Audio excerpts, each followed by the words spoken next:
Varicose వ్యాధితో బాధపడుతున్నారంట. తక్కువ ఖర్చుతో ట్రీట్మెంట్ కావాలి అనుకుంటే ఎవిస్ హాస్పిటల్ని సంప్రదించండి. నమస్తే రమగారు. నమస్తే జయ. రమగారు, మనము రకరకాల భక్తుల కథలు చెప్పుకుంటాం కదా, అట్లా ఏదన్నా ఒక భక్తుడి కథ. భక్తురాలి కథ చెప్పుకుందాం. ఓ ఓకే, భక్తురాలు. పూర్వం మనకి పాండురంగ స్వామి కథలు కొన్ని భలే వింతగా విచిత్రంగా అనిపిస్తాయి. అవునవును. ఆయన పుండరీకుడు కోసం వచ్చి వాకిట్లో నిలబడి ఎండలో నుంచున్నాయి, కాళ్ళు కాలుతున్నాయి అని చెప్పినా కూడా పుండరీకుడు బయటికి రాలేదని ఓ ఇటుకేసి దాని మీద నుంచో, కాళ్ళు కాలకుండా ఉంటే పంచలో నుంచోమన్నాడని చెప్పుకుంటాం. భక్తుల కోసం తనే తరలి వచ్చిన వాడు పాండురంగడు. తను వచ్చాడు వాళ్ళ వాకిట్లోకి. మామూలుగా మనం అన్ని దేవాలయాలు ఎలా చూస్తాం జయ, ఎక్కడెక్కడెక్కడో ఉంటాయి స్వామి, ఎన్నో పరీక్షలకి గురి చేసి కానీ భక్తులకు కనపడ్డు. ఇక్కడ అట్లా కాదు, దేవుడిని నుంచోబెట్టేశాడు ఆయన. పుండరీకుడు బయట నుంచోమన్నాడు పాండురంగడిని, వాకిట్లో నుంచో, మా నాన్న సేవ అయ్యాకే వస్తాను నీ దగ్గరికి అని. నేను కృష్ణుడిని పిలిచినా రాలా, ఆయనే వెయిట్ చేశాడు. పరమ ప్రీతిగా ఉంటట పాండురంగడికి, చాలా తొందరగా సులభసాధ్యుడు. మామూలుగా విష్ణువు సులభసాధ్యుడు కాదు. కథల్లో మనకి పురాణాల్లో అలా చెప్తారు. పరమేశ్వరుడు సులభసాధ్యుడు, చాలా తేలికపాటి తపస్సుతోటి దొరికేస్తాడు, ప్రార్థనతో లభిస్తాడు. ఒట్టి అభిషేకం 2 చెంబులు నీళ్ళు పోసి శివయ్య దిగిరావయ్య అంటే దిగొచ్చేస్తాడని, విష్ణువు అట్లా రాడని, ఆయన అంత సులభంగా మన దగ్గరికి రాడు అని ఇలా కథల్లో వింటుంటాం.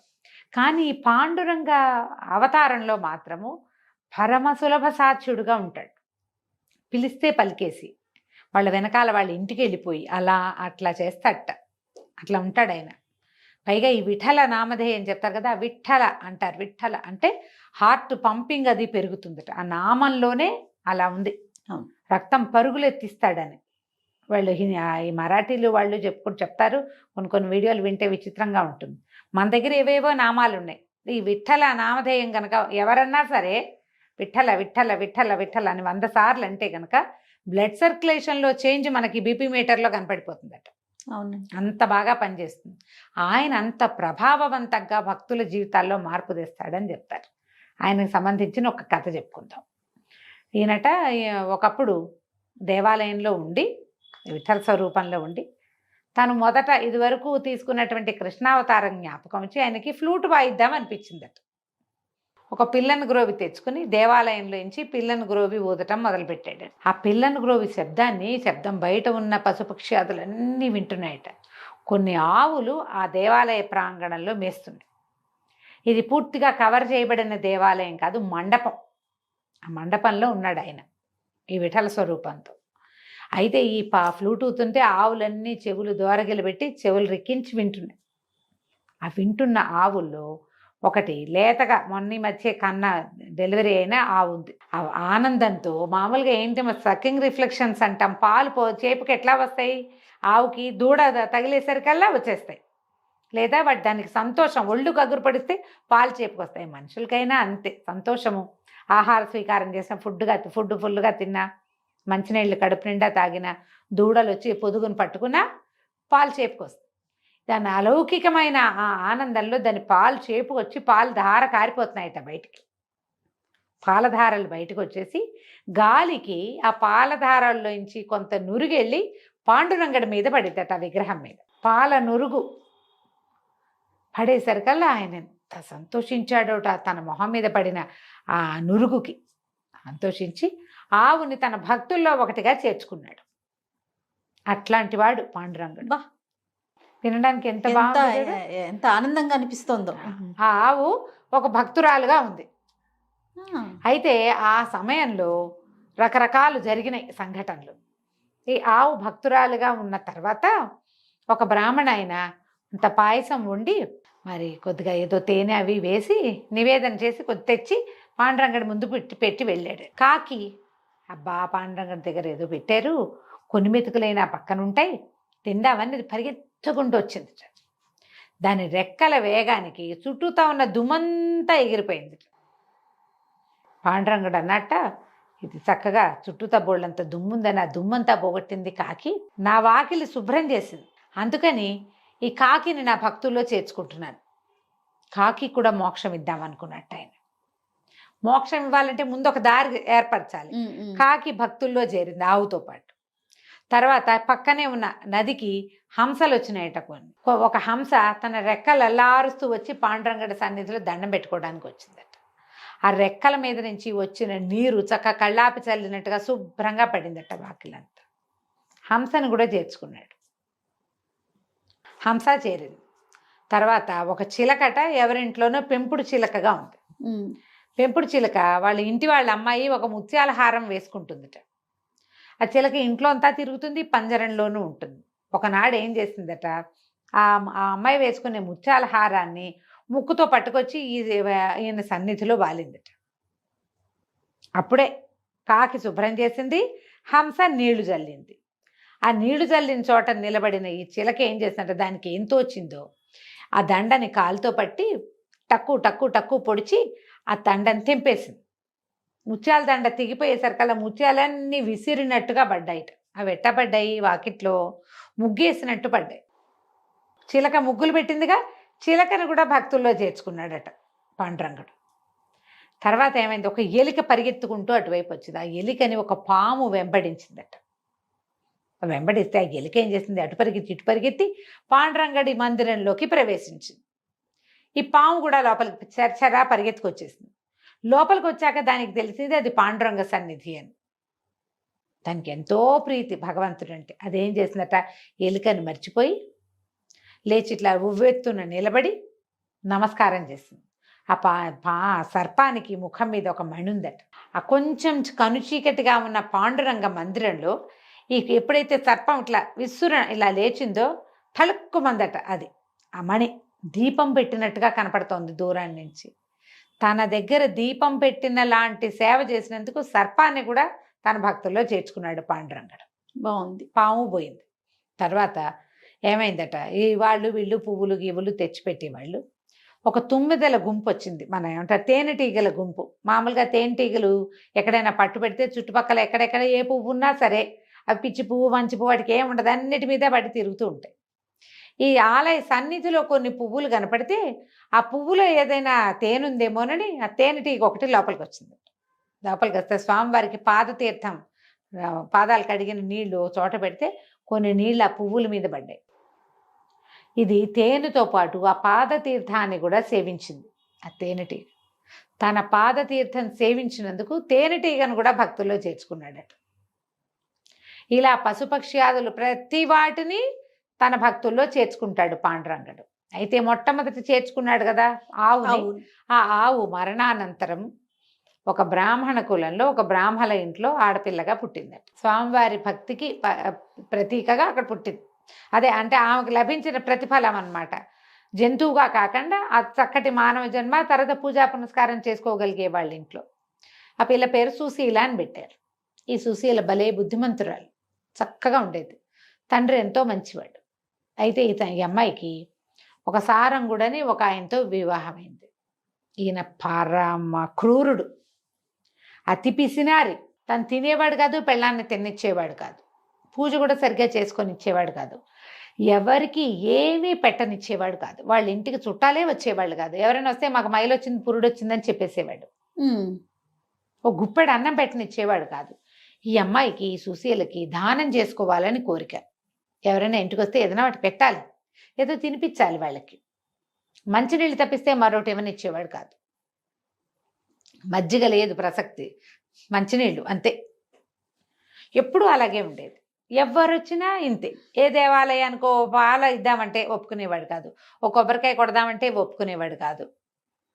ఏదైనా తిండి పదార్థాలు చేసినా చాలా పొదుపుగా, తనకింత పెళ్ళానికింత. ఎన్నాళ్ళకి సంతానం లేదు.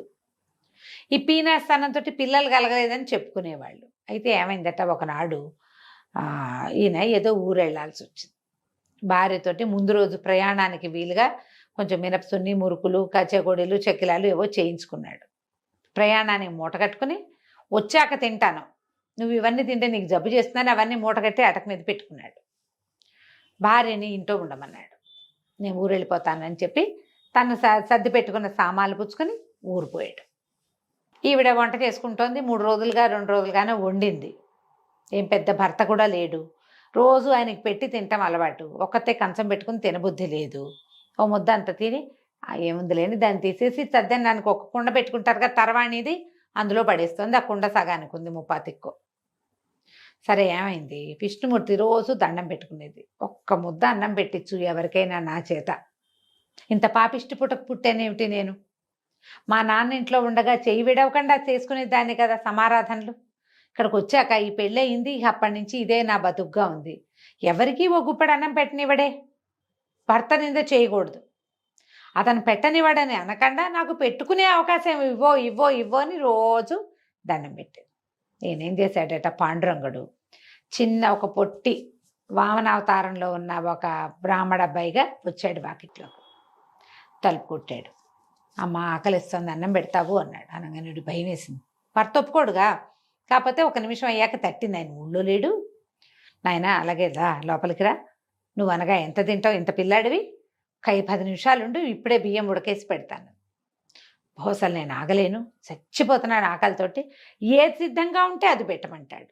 సిద్ధంగా ఏముంటాయి? ఏమీ లేవు. సద్దెన ఉంది తప్ప ఇంకేమీ లేదు నాయన. అది ఎట్లా పెడతావు, నువ్వు బ్రాహ్మడివి, నీకు పనికిరాదు, బ్రహ్మచారివి, నేను వండుతానంటే. కుర్రాడు అన్నాడు, అబ్బే అలా వద్దు, ఆ కుండలో ఏముంటే అది నాకు పెట్టు. నీకు వచ్చే పాపం ఏం లేదు, నేనే అడిగా కాబట్టి. నాకు పాపం అంటావా? నేను సాయంకాలం సంధి వార్చుకునేటప్పుడు దాన్ని పోగొట్టుకునే మంత్రం చెప్పుకుంటా. పట్టుకురా అన్నం అన్నాడు. సరే ఓ పేటేసి కూర్చోబెట్టింది, ఓ విస్తరేసింది. ఆ కుండ తీసుకొచ్చి పెట్టబోతుంటే ఉండనే కుండలు అక్కుని బోర్లు ఇచ్చుకున్నాడు. అంత అన్నం తినేసాడు. ఒక మూలకు రాలేదు. ఇంకేమన్నా పెట్టవా అన్నాడు. తెల్లపోయింది ఈవిడ అంతా తినేసాడు. ఇప్పుడు చూస్తే ఇంతేమున్నాడు. సరే ఏం చేసింది, పొద్దున్నే అన్నం వండుకొని పెట్టుకుంది తన కోసం. ఆ అన్నం గిన్నె పట్టుకొచ్చి తిన్నాడు. తినేసాడు. ఇంకా తే అంటాడు.